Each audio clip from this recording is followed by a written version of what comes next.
সেদিন রাস্তা দিয়ে যাচ্ছিলাম, দেখলাম রতনদার চা দোকানটার কাঠামো খোলা হচ্ছে। রতনদার বৌদিকে 2 মেয়ে মিলে সাহায্য করছে, ঠিক যেভাবে প্রতিদিন পড়াশোনার ফাঁকে বাবাকে ব্যবসায় সাহায্য করে। দাঁড়িয়ে গেলাম, বললাম, রতনদা দোকান ভাঙছো কেন? বিরক্ত সুরে বলল, খবর দেখেননি?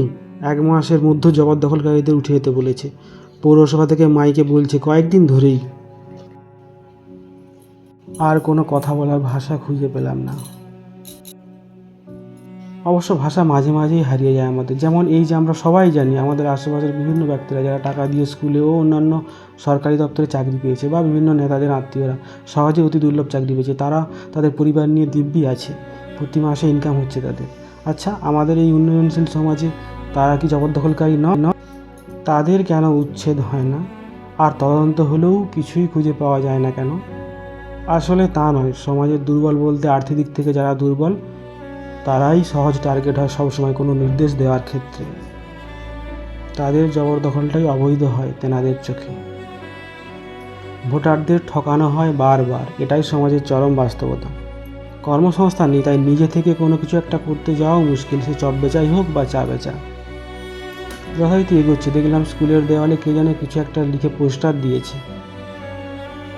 সামনে গিয়ে পড়ে দেখলাম লেখা আছে,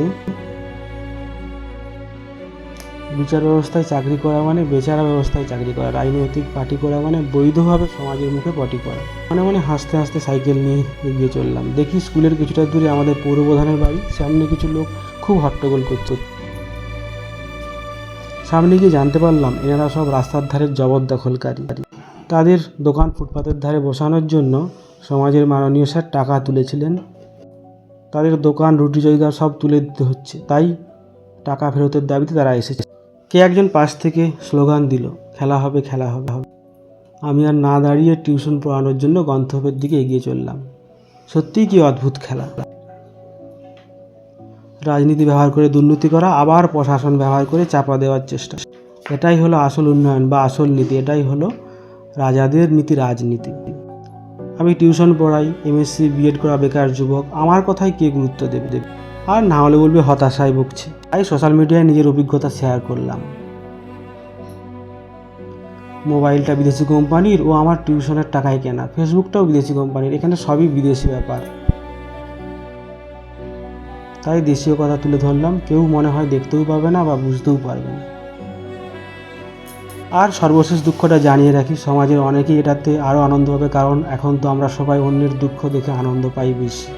সেটা হলো আমার গার্লফ্রেন্ডের শুভবিবাহ সম্পন্ন হয়েছে এরকম একজন সরকারি চাকরি জবরদখলকারী কাকুর সাথে।